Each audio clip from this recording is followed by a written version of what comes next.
Hello, loyal viewers and outstanding subscribers. Once again, it is your friend, Wild Elf 26. Hey, it's another evening walk and rant, folks. And the thumbnail that I'm using for this video, and you'll see it before you tap this video, obviously. It's a wet pillar, but when I saw it, one side was so wet, so dark from the wetness, and one was so light, it reminded me of the balance between yin and yang, good and evil.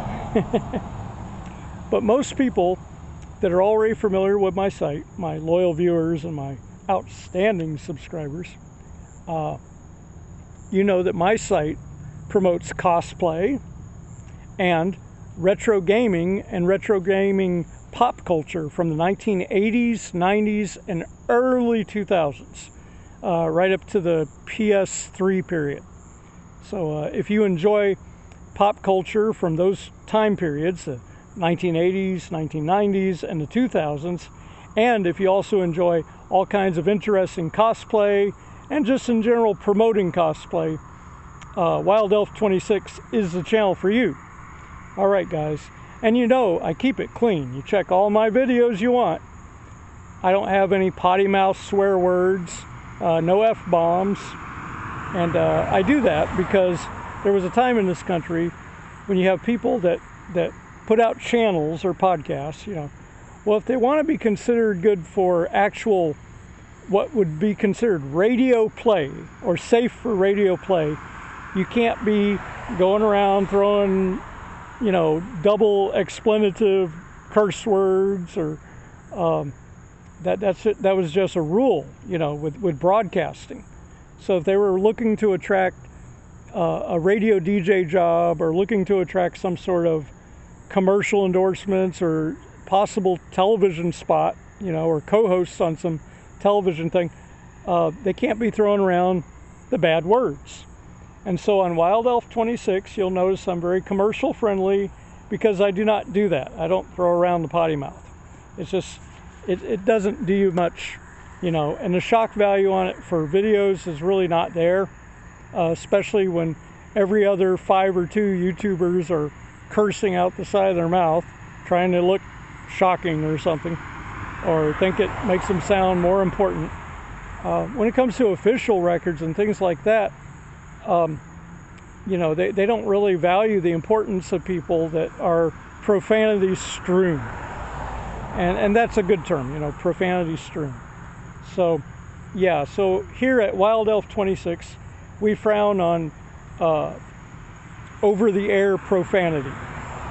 And I'm very freedom-minded. I want to protect the freedom of speech, you know. And that gets a little difficult in today's modern age. I think we all agree on that. Different platforms, for instance, have different rules and tendencies and policies that come and go and change overnight. So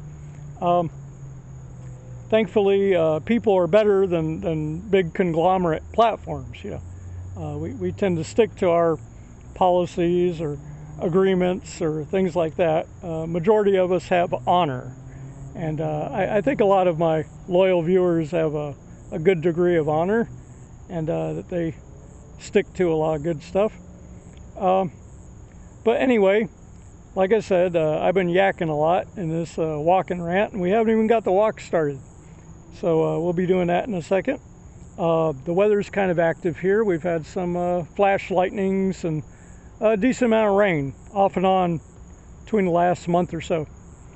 So the plants love it. They've been growing, the grass has grown rapidly. They just had to mow a bunch of this stuff along the main road out here. And as of course, you know, Wild Elf 26 comes from Central Florida.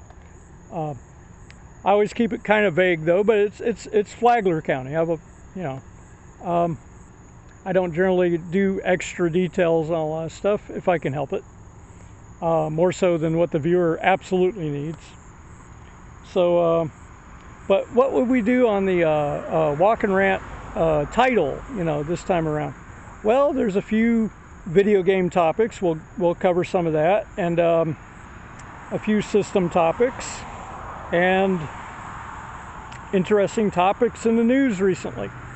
So we're going to go down that road, and we'll see how the Walk and Rant does. All right, guys, I'll have to do a brief camera directional change, and then we'll start the Walk and Rant. These videos, by the way, are not for the video content as far as visual. It's for the conversational content.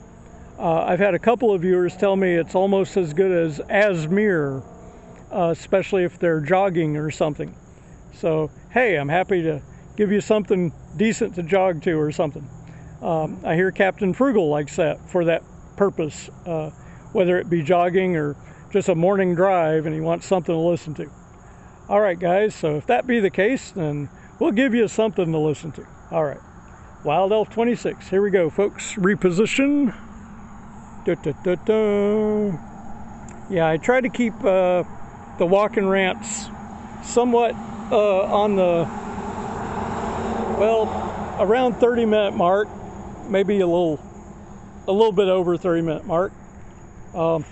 Mainly because the upload process takes a while, and depending on the signal you have, and in the case of Wi-Fi signal, you have to have a pretty strong bit rate for the bigger videos.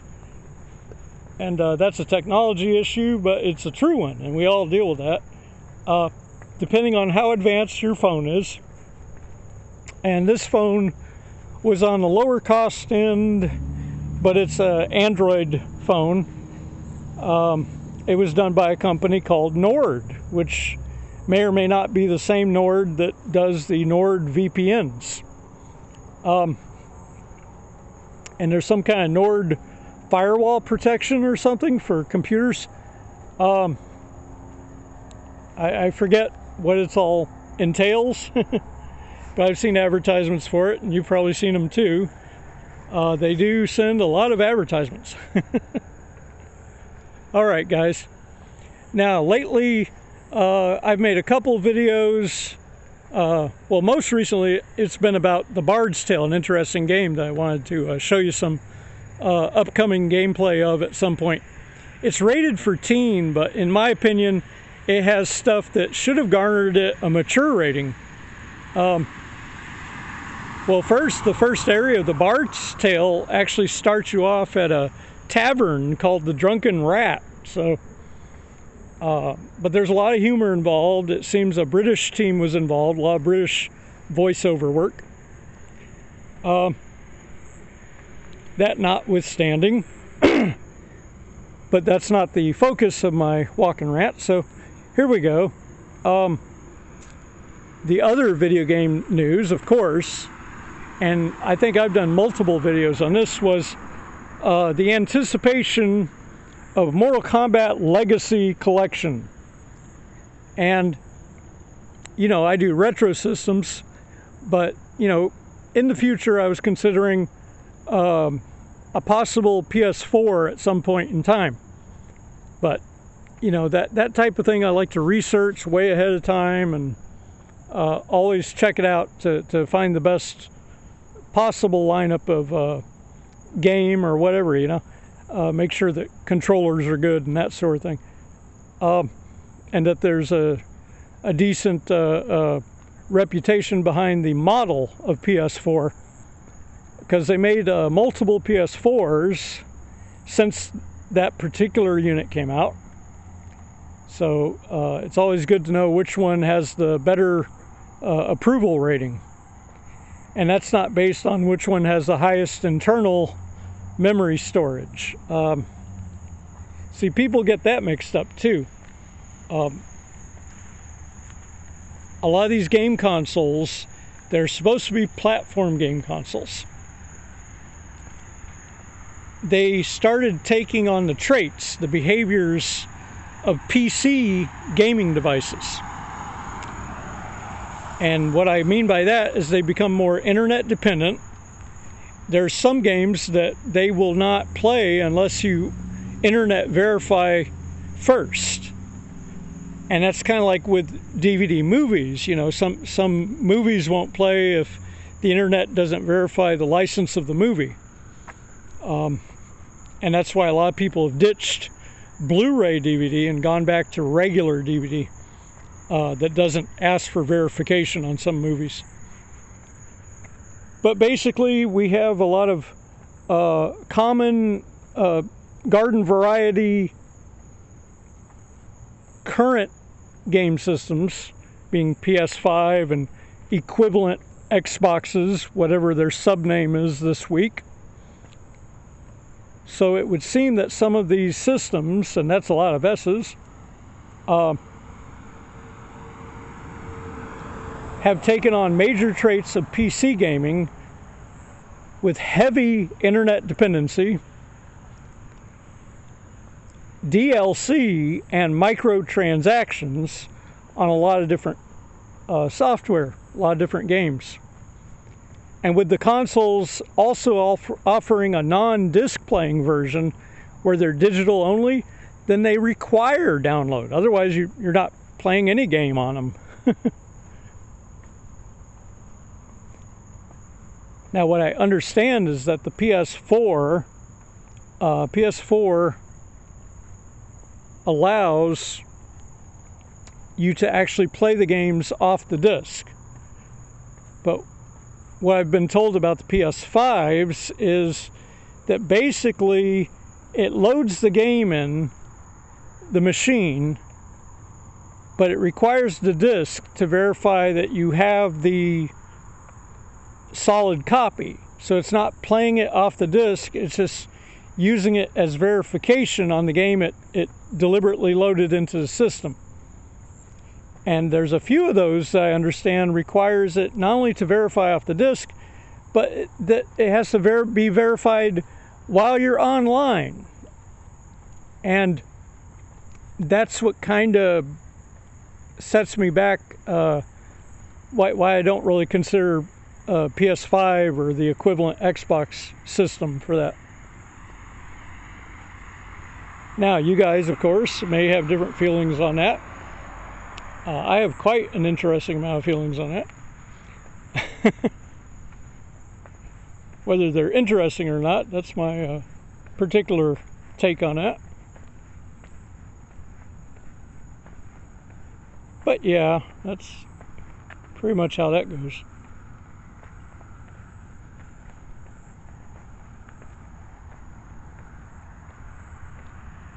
Whew.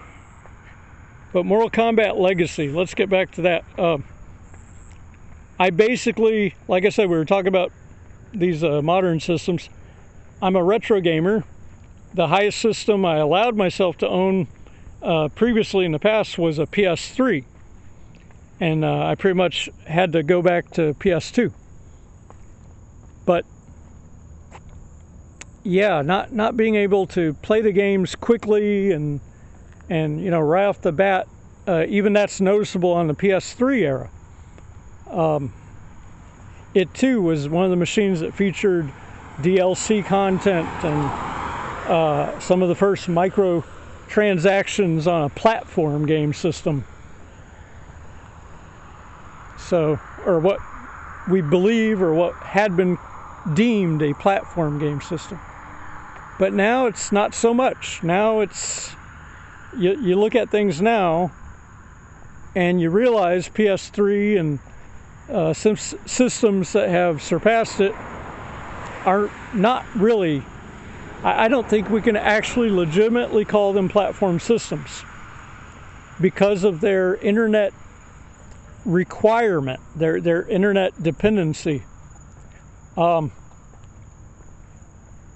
If they were a platform system, you know, yeah, it's true that during what some people are starting to refer to as the golden age of gaming, and I'm sure there's been a couple of golden ages of gaming, but what they're calling the golden age of gaming in a lot of media things nowadays, they're referring to GameCube, PS2, and the original first Xbox, the Duke Xbox.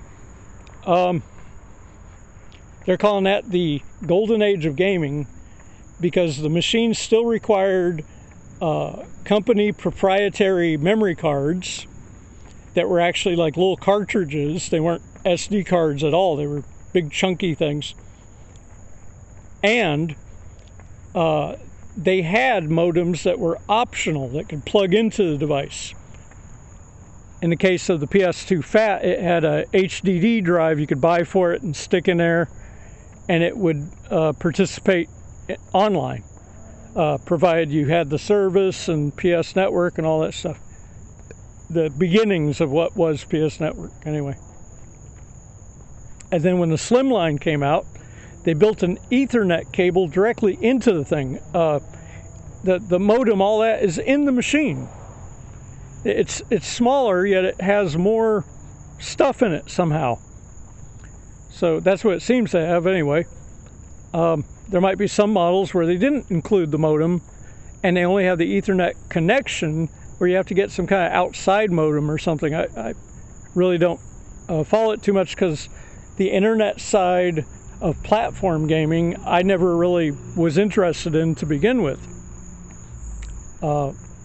This was becoming more popular because PC gamers during that golden age, the PC gamers had a lot of options to them. They had laptop computers that were as powerful or more powerful than their desktops, and they could run the same kind of games they were playing on their desktop computer on a portable laptop. And a lot of them were stuck on keyboard controls and mouse controls, and for them that became a natural way to control their games. But for people that were playing dedicated platform systems like the Super NES or the Sega Genesis, that was seen as kind of an odd duck, because most people from that time period that I remember anything about, they really didn't do much with the online stuff. There was like a very niche group when it started, a very niche group that was doing the online, and it was like games like what's that freaking game? I don't think they had Smash Brothers online yet for the GameCube, but it could have been. I don't know. I remember Sega released one of the Phantasy Star or something, and I think it was PS2. It might have been a multi-release. It might have been on the GameCube also. But yeah, they could do online, have groups of strangers join their groups, It's amazing how online people are so comfortable with these strangers that they don't even see, their moving face or anything, or voice, for the most part. Not in some of those RPG games, at least. Now in later games, the sports games and the military shooter type games, they have a what do you call that? A web microphone and earpiece, and you can actually communicate. I think the SOCOM Navy SEALs games started some of that, where you could just talk and coordinate your strike team and all that, to kind of have a pseudo commando SEAL team or whatever. And a lot of people enjoyed that. That was a lot of fun. They felt like they were participating in something cool, And I think some of the sports games too, where it was like Madden, you could do that. I think one of the NBA Live games also did that, but I'm not certain. And like I said, we're talking about GameCube, PS2 era games that use those features. But you would have to have an optional modem attached to your GameCube, or you have the modem or optional modem attached to your PS2, depending on the model of PS2. But yeah, that was the golden age of gaming, folks. And those are what I consider to be true platform game systems. Any system that claims to be a platform game system and is now like heavily internet entrenched,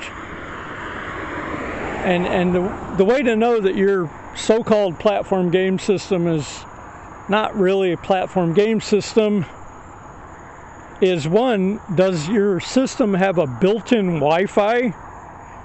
If your console has a built-in Wi-Fi, you can pretty much think of it as just a PC game system.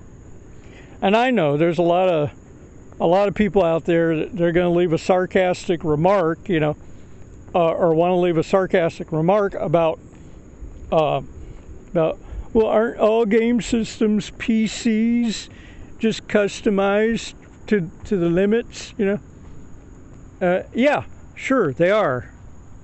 But the difference is they have very specific programs. They intentionally are not compatible with a ton of stuff. And you can't just go in and like make new levels and all this other stuff on random games, because they are so secretive with how they make a lot of this stuff, you know.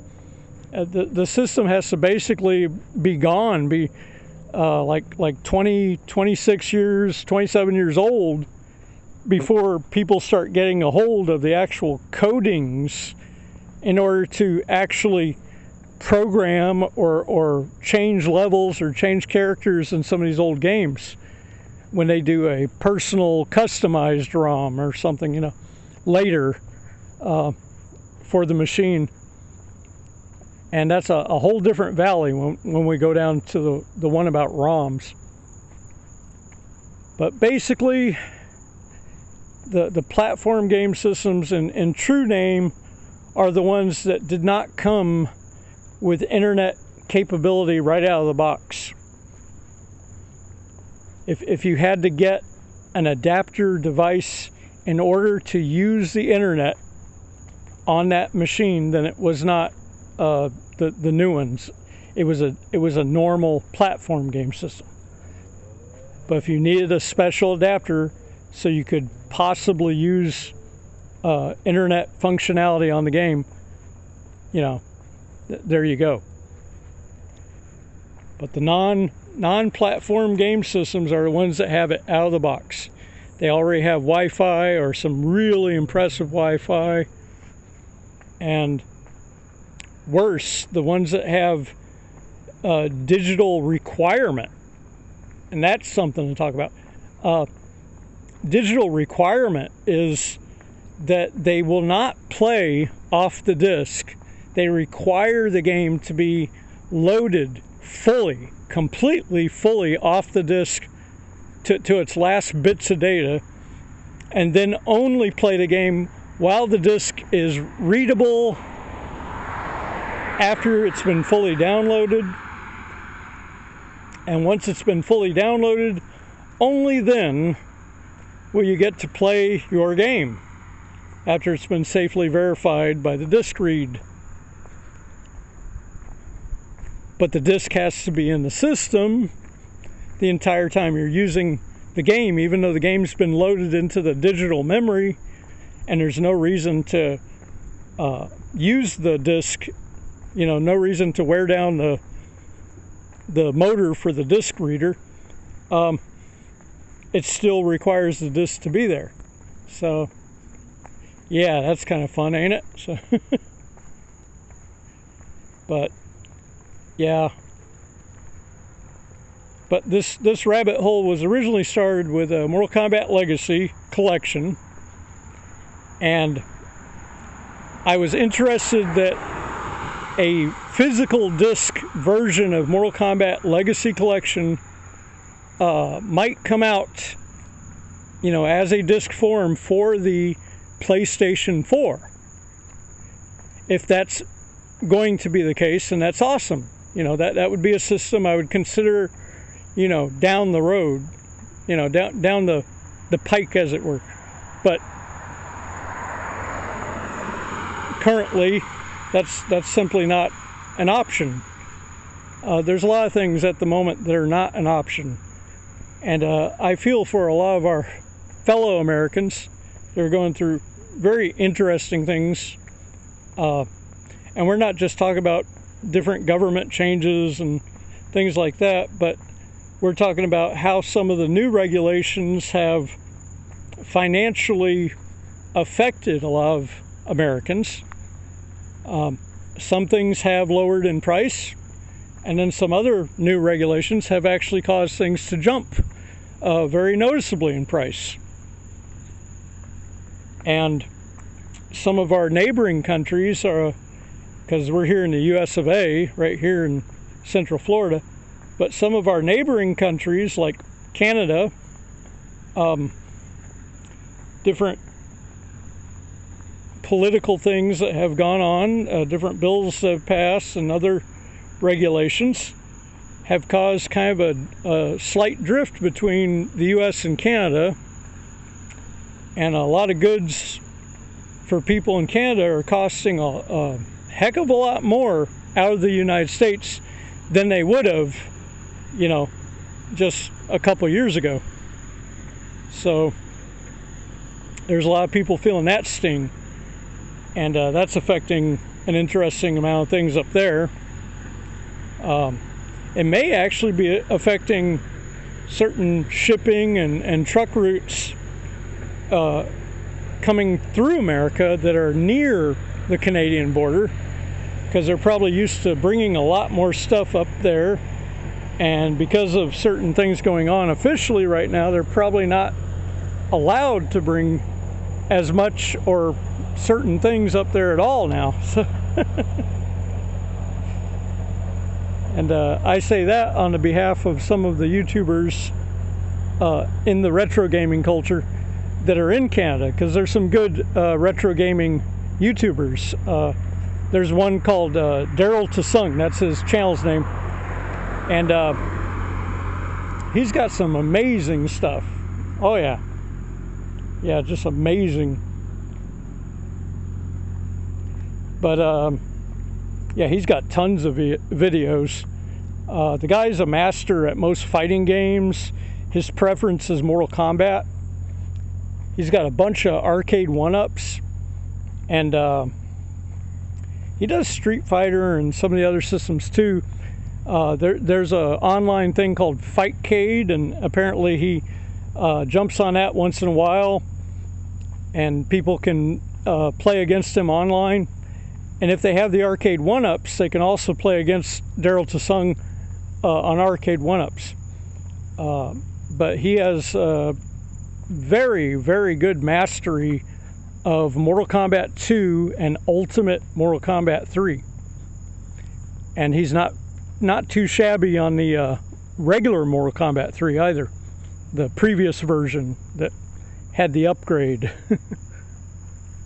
But yeah, so I feel what they're kind of going through up there. Daryl Tsung had mentioned that if he gets the Mortal Kombat Legacy Collection, that it's going to cost him almost 3 times as much as what someone in America would have to pay for the same game, because of the current regulation thing with Canada right now. So but I hope Daryl Tsung sticks with it. Hope he hangs in there. That eventually there'll be probably some agreements and some new regulation, and maybe the numbers will go back down to a more reasonable level. I can't guarantee it, but here at Wild Elf 26, I try to remain a positive person. There's a lot of negativity in the world. There's a lot of people throwing shade, a lot of people just trying to make themselves feel good by trying to bring other people down. And I just don't understand that. I don't get that. It's a logic system that I cannot understand, and I hope to God that I never do, because once you're on a wavelength where you're feeling like those kind of folks, then you've been infected with whatever brain rot they've been infected with. Alrighty.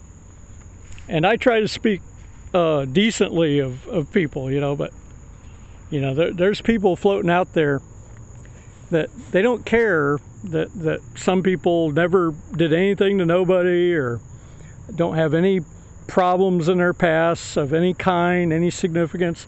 No, they want to just make horrible examples of people, even if there's actually nothing there to truly make a horrible example out of. Other than, what, a slight difference in lifestyle or something?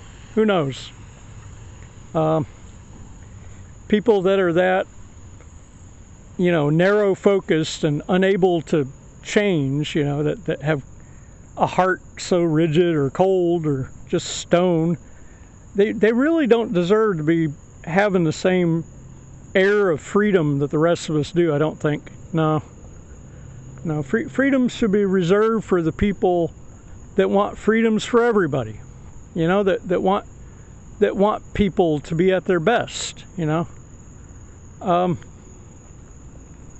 I mean, don't get me wrong, there's things like watchdog groups and other things, to protect folks and stuff from people that have done horrible, just unbelievably unforgivable things in the past.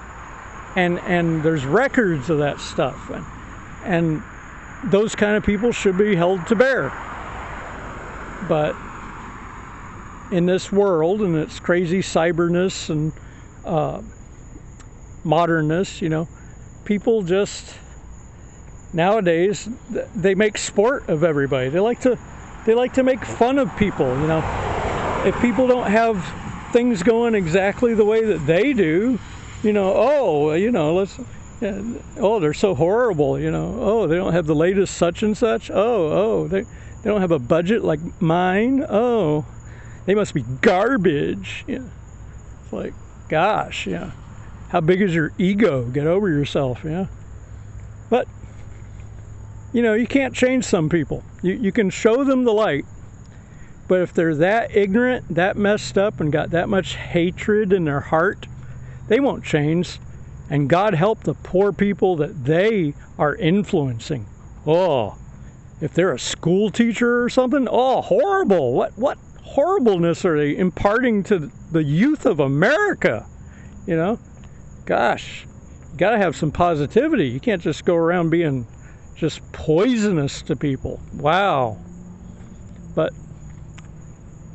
that's what we're in nowadays, folks. And like I said, I hope these regulations lighten up for our neighbors to the north. Hopefully their people in power up there will see the wisdom to come to the negotiating table. Because we got a lot of good regulations with a lot of other countries now.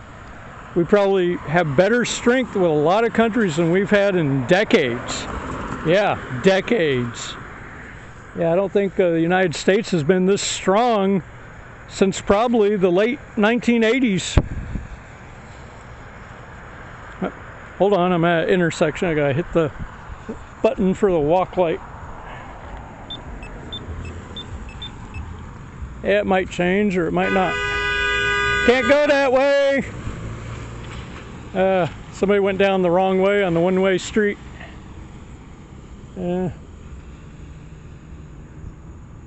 Probably a visitor from out of town.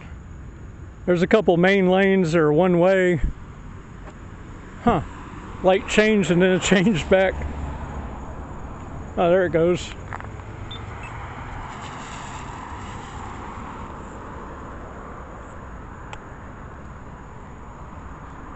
Anyway, that was a little excitement. But yeah, MK Legacy. So Daryl Tsung is going to have a little difficulty acquiring his copy, and he didn't specify what console his version is going to be for. So far we know officially it'll be on Switch, Switch 2, PS5, and PC on physical copy. And some claim that there will not be a PS4 physical copy. But others who have talked about it officially have said that it's early in the business model or something, and that there will be a full physical release, including the PS4. So I'm on the fence about that because I don't know if they're being truthful or if they're just hyping it so people will be excited to buy Mortal Kombat Legacy Collection. And it has all the great arcade Mortal Kombats in one collection. More importantly, one physical disc collection, which many retro gamers really appreciate. And it would actually motivate retro gamers to get, PS4, PS5, possibly, or even Switch, if they don't already have Switch. Switch is kind of a retro-friendly game system. There's a lot of retro games, but they're on the virtual console. So, although there was a GTA collection that was basically the PS2, Xbox GTA games on one collection for the Switch. And some say that the compression rate didn't look good on that version, but I don't know. You'd have to be the judge on that. There's some walkthrough videos out there someone's got of it. All right, guys, you have a great one. Wild Elf 26.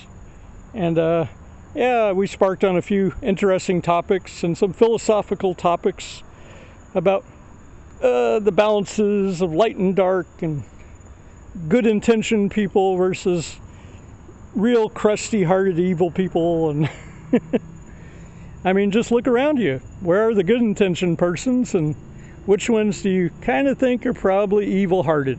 All right, have a great one, guys. Wild Elf 26. I love my loyal viewers, and may the Triforce bless you all and my outstanding subscribers. All right, guys, and enjoy your cosplay and retro gaming.